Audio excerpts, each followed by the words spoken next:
नैना एकांक के कमरे की अलमारी के पास खड़ी थी और उसके ठीक पीछे दीवार से लगकर एक काला साया खड़ा था। वो शायद तभी यहाँ आया था जिस वक्त नैना उस घर में आकर उसका गेम बिगाड़ दिया था। इन सब से बेखबर नैना ने अपने मोबाइल की फ्लैशलाइट जलाई और वहाँ के सामान देखने लगी। कुछ ऐसा जिससे उसे इस बारे में कोई मदद मिल सके कि एकांक कहाँ हो सकता है। उसने एक दराज खोला। कुछ सामान बिखरा था वहाँ। उसने यूं ही एक पुरानी डायरी उठाई। तभी उसे सुनाई दिया वही चरमराने का स्वर। मतलब किसी ने फिर कमरे के बाहर फर्श के उस हिस्से पर कदम रखा था, इस कमरे के ठीक बाहर। और वो भय से जड़ हो गई। उसकी हिम्मत नहीं हो रही थी मुड़कर देखने की। पता नहीं कौन होगा वो, और वो उसके साथ इस समय फ्लैट में अकेली थी। जब कुछ समय बीत गया तो हिम्मत करके वो पीछे मुड़ी, मगर वो अब भी वहीं था। वो फर्श के उसी हिस्से पर खड़ा था जहाँ टाइल्स कमज़ोर थी। वो हट नहीं रहा था कि कहीं फिर आवाज़ ना हो जाए, मगर अब क्या। अब तो नैना ने उसे देख लिया था। नैना ने देखा कि वो कोई लंबा चौड़ा शख्स था जो भारी लबादे जैसे कपड़ों में था। उसका चेहरा हुडी और मास्क से ढका हुआ था। वो उस समय उस सूने फ्लैट में इतना डरावना लग रहा था कि नैना बुरी तरह दहशत में आ गई। उसका मुंह चीखने के लिए खुला, मगर तभी वो शख्स वहां से भाग खड़ा हुआ और नैना अपनी जगह पर जड़ हो गई। कुछ देर लगा उसे सामान्य होने में। फिर वो सोचने लगी, आखिर वो कौन हो सकता है? क्या एकांक? नहीं, वो एकांक को पहचान लेती। वैसे भी वो एकांक नहीं लग रहा था और उसे यकीन था कि एकांक उससे यूं भागेगा नहीं। तो फिर कौन? वो चाहती तो शोर मचा देती और वो अजनबी शख्स पकड़ा जाता, मगर फिर वो भी तो पकड़ी जाती। वो भी तो यहाँ चुपके से ही घुसी थी। अब उसकी हिम्मत नहीं हो रही थी यहाँ और रुकने की। कहीं कोई दूसरी मुसीबत ना गले पड़ जाए। और साथ ही उसके ये भी समझ में आ गया कि उसे फ्लैट और ये कमरा खुला हुआ क्यों मिला। यकीनन ये उस साए का काम था। आखिर कोई एकांक के फ्लैट में क्यों चुपचाप आया? क्या वो उसका कोई जानने वाला था? नैना आकर वापस उसी कार में बैठ गई। एक बार फिर उसका विश्वास डगमगाने लगा। वो सही तो कर रही है ना? कहीं वो किसी मुसीबत में ना फंस जाए। मगर पता तो लगाना होगा। अभी वो चाहे तो सब भूल जाए, एकांक को भी, और एक शांत जिंदगी में लौट जाए। मगर अब ये मुमकिन नहीं था। मजाक बना रखा है सबने। पहले वो धोखेबाज संचित और अब ये एकांक उसकी जिंदगी में आए, उसकी भावनाओं से खेला और चलते बने। नहीं, वो अब कम से कम एकांक का पता लगा कर रहेगी। तभी उसका ध्यान गया कि उसके हाथ में कुछ था। वही डायरी जो वो ऊपर एकांक के कमरे में मिली थी। वो बहुत पुरानी थी और उस डायरी में से निकल कर कुछ गिरा। नैना ने उसे उठाया तो वो एक कार्ड था, किसी पैरामाउंट इंडस्ट्रीज का। वो कोई फैक्ट्री थी जो कि एक मिनट। नैना उस पते को घूरने लगी। जब वो जीत ओबेरॉय के फार्म हाउस से भागी थी और रास्ते में उसे एकांक मिला था, तो वो एकांक पर शक करने लगी थी। आखिर वो वहाँ क्या कर रहा था? मगर कबीर ने बताया कि वो जिस फैक्ट्री में काम करता था वो भी उसी रोड पर था। तभी वो वहाँ उस सड़क पर मौजूद था और ये फैक्ट्री भी उसी रोड पर है। तो क्या एकांक यहीं काम करता था? क्या पता यहाँ पर उसके साथ काम करने वालों से इसके बारे में कुछ पता चले। आखिर और कोई परिवार दोस्त तो उसका था नहीं। नैना ने सोचा और उसने कार चालू की और उसी फैक्ट्री के पते की तरफ चल दी। वो बहुत ही सुनसान इलाका था। रास्ते में दो फैक्ट्रियां और पड़ी थी जो पीछे छूट गई। मगर जब वो पैरामाउंट इंडस्ट्रीज तक पहुंची तो वहां उसके अलावा दूर दूर तक कोई नहीं था। वो कार से उतरी और आगे चल दी। वहां पहुंचकर जो उसे नजर आया उसकी बोलती बंद हो गई। फैक्ट्री के हालात बता रहे थे कि ये एक जमाने से बंद थी। नैना ने हाथ में थमे उस कार्ड को देखा। वो भी बहुत ही पुराना और पीला पड़ चुका था। एकांक के बच्चे, फिर झूठ बोला तूने। नैना दुख से बोली और उसकी आंखें छलछला उठी। मगर उसे नहीं पता था कि हकीकत में वो कितनी गलत जगह पर आ चुकी थी। तभी एक मजबूत हाथ पीछे से आया और उसके मुंह पर कस गया। नैना सामने एक मटमैले कांच में बस इतना देख पाई कि ये वही नकाबपोश था जो पीछे एकांक के फ्लैट में उसे मिला था। नैना की आंखें खुली की खुली रह गई। वो सामने कांच पर देखती रह गई।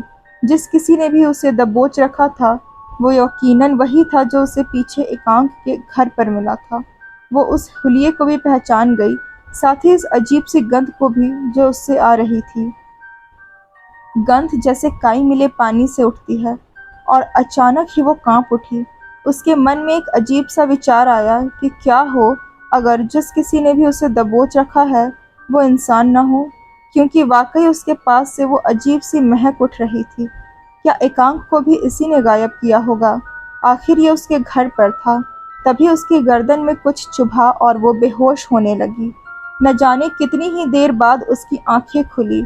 हाथ भी पीछे बंधे हुए थे और मुंह पर भी कपड़ा बंधा हुआ था।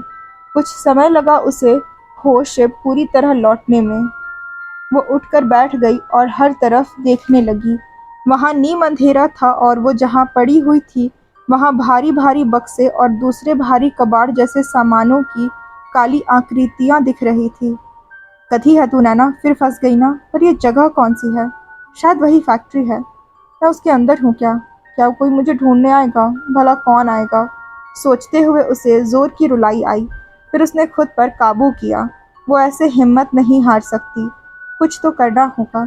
सबसे पहले उसने मुंह पर बंधे कपड़े पर दांत चलाने चालू किए। समय लगा और उसके जबड़े भी दुखने लगे, मगर जैसे ही कपड़ा कोने से फटा उसकी पकड़ ढीली पड़ गई। वो उसके मुंह से सरक गया। अब क्या? चिल्लाने से कोई फायदा था? शायद नहीं।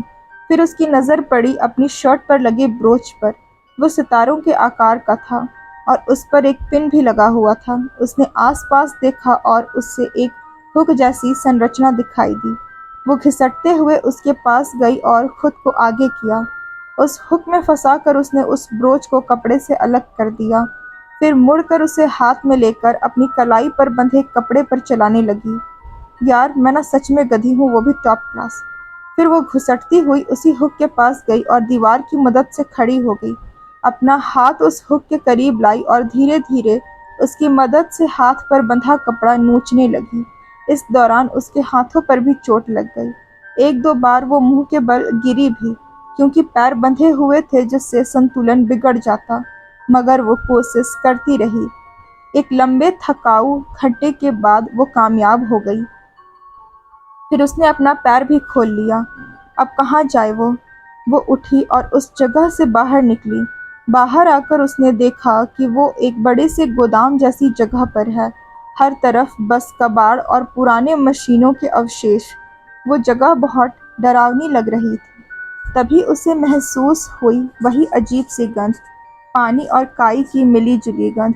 उसने आंखें बंद की और हवा में सूंघने लगी। उसे एहसास हुआ कि ये गंध उस गोदाम के पीछे कहीं से आ रही थी। वो उस दिशा में आगे बढ़ने लगी। फिर उसे महसूस हुआ कि उसकी हाई हील्स बहुत आवाज़ कर रही है, तो उसने उन्हें उतार फेंका। गोदाम के पीछे काफ़ी बड़ा कबाड़ रखा था जिससे एक रास्ता बंद था। पहले उसने उन्हें हटाने की कोशिश की, मगर वो सब भारी लोहे के ढांचे थे, तो थक हार कर वो उन पर चढ़ने लगी। ऊपर पहुंचकर उसे कुछ कार्डबोर्ड के बक्से मिले, जिन्हें उसने नीचे गिरा दिया। अब जगह बन गई कि वो दूसरी तरफ जा सकी। बड़ी मुश्किल से वो उस छेद में से होते हुए दूसरी तरफ कूद गई।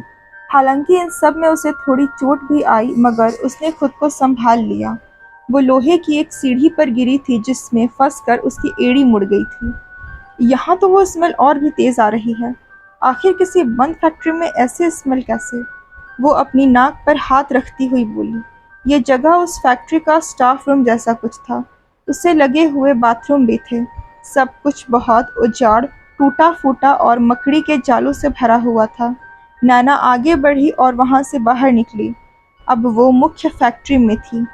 ये बहुत बड़ा सा हॉल था। यहाँ भी सब कुछ वैसे ही पुराना धुराना सा था, मगर वो एकदम से सामने घूरने लगी। उसे वहाँ एक दीवार दिखी जो नई लग रही थी। वो एल्यूमिनियम शीट की बनी हुई थी। ये किसने किया होगा? और यहाँ इसका क्या मतलब? वो बोली और उसे देखने में इतनी गुम हो गई कि उसका ध्यान नहीं गया कि यहाँ वो गंध सबसे तेज थी। वो आगे बढ़ने लगी। फिर उसने देखा कि उस एल्यूमीनियम शीट की दीवार की ऊंचाई 14 से 15 फीट रही होगी। ये फैक्ट्री को छत को नहीं छू रही थी, जो कि लगभग इसके दुगनी ऊंची थी। नैना भागकर वापस स्टाफ रूम में गई, क्योंकि वहां एक सीढ़ी थी जिस पर वो गिरी थी। सीढ़ी भी भारी लोहे की थी, जो फर्श से जैसे चिपक गई थी। उसने किसी तरह उसका एक सिरा उठाया और घसीटते हुए उसी एल्यूमीनियम की दीवार तक पहुंची। हांफते हुए उसे वो सीढ़ी उससे टिकाई, फिर माथे का पसीना पोंछा और झूलते हुए बाल पीछे किए वो सीढ़ी चढ़ने लगी। जब वो ऊपर पहुंची तो पाया कि वो सिर्फ दीवार नहीं, बल्कि उससे पूरा कमरा बना था, बहुत बड़ा कमरा। मगर छत पैक थी। अच्छी बात ये थी कि वो जहाँ खड़ी थी उससे 2 फीट दूरी पर एक खिड़की सी बनी हुई थी, मगर उस पर ताला लगा था। इसकी भैंस की आंख। वो वापस उतरी। उसने नीचे कोई औजार ढूंढा, जो कि उस लोहे लंगर वाली फैक्ट्री में कोई मुश्किल काम नहीं था। फिर सीढ़ी को भी 2 फीट आगे उस खिड़की की तरफ सरकाया। वो उस पर दोबारा चढ़ गई और उस ताले पर वार करने ही वाली थी जब उसे लगा उसने किसी के कदमों की आवाज़ सुनी हो। वो झट से मुड़कर देखने लगी। अरे यार, अब अभी कोई मत आ जाए, वो दहशत से बुदबुदाते हुए बोली। उसका दिल ड्रम की तरह जोरों से बज रहा था। अब आए तो आए। वो मुड़ी और उस ताले में एक रॉड डालकर ऐंठने लगी। मम्मी, टूट जा, ये अंकुश का बच्चा मेरे हिस्से का दूध भी पी जाता था, सब इसकी गलती है। अबे हॉर्लिक्स वाले ताले टूट ना। वो पसीने पसीने हो चुकी थी और आखिरकार वो ताला टूट गया। हाँफते हुए उसने अपना हाथ आगे बढ़ाया और उस खिड़की को खोल दिया। हैं, ये क्या है? वो हैरानी से बोली। खिड़की खुली तो अंदर सूखे पत्ते और पंख थे। ये इस बंद फैक्ट्री में कैसे आए? नैना बोली और उन चीज़ों को हटाने लगी, और अगले ही पल उसे जो नजर आया उससे उसका मुंह भी खुला का खुला रह गया। वो पत्ते और पंख एक कांच पर रखे थे।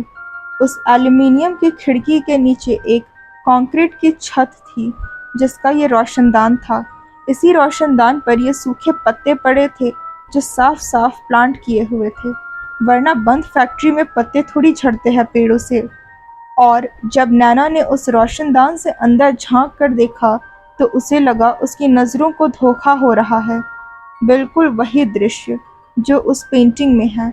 वही पुरानी सी काई लगी दीवार, फर्श पर बिखरे पत्थर और कचरे, साथ में पंख।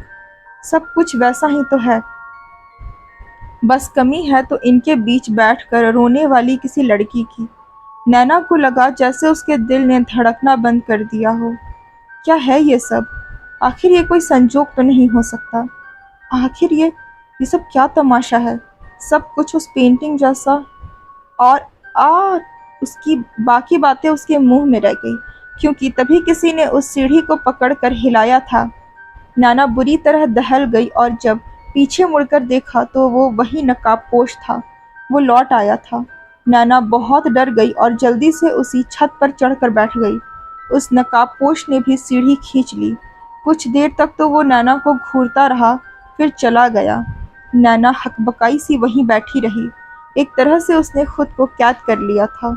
बिना सीढ़ी के वो नीचे नहीं उतर सकती थी। कुछ देर तक तो वो समझने की कोशिश करती रही कि अभी अभी क्या हुआ है। फिर वो चेहरा छिपाकर सिसकने लगी। उसे बहुत डर लग रहा था। शायद वो यहाँ से कभी बाहर न जा पाएगी। कुछ देर वो वहीं बैठी रही और खुद को भरसक शांत करने की कोशिश करती रही, मगर इतना आसान भी नहीं था। उसे उस नकाबपोश से भी ज़्यादा डर उस खिड़की से अंदर देखने में लग रहा था। आखिर ये सब क्या था? और तभी एक आवाज़ हुई और उसने उसका ध्यान खींचा। उसने देखा कि कोई एक पुरानी मेज को धकेलता हुआ उस तक ला रहा था। वो डर गई, मगर ये वो नकाबपोश नहीं था। उसने मेज उस दीवार से लगा दी और ऊपर देखा, और ये उस रात का सबसे बड़ा सदमा था। वो एकांक था। तुम? नैना बोली। एकांक ने उसे इशारे से चुप रहने को कहा। फिर वो उस मेज पर खड़ा हो गया। आ जाओ, उसने कहा।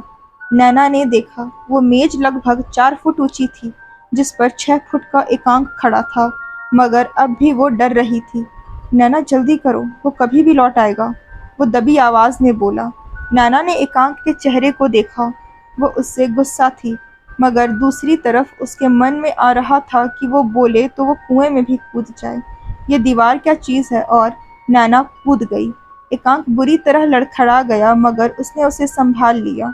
उसके बाद वो दोनों में से नीचे उतरे। दोनों ने जैसे सदियों बाद एक दूसरे को देखा, और वो भूल गई कि वो उससे कितनी नाराज़ थी।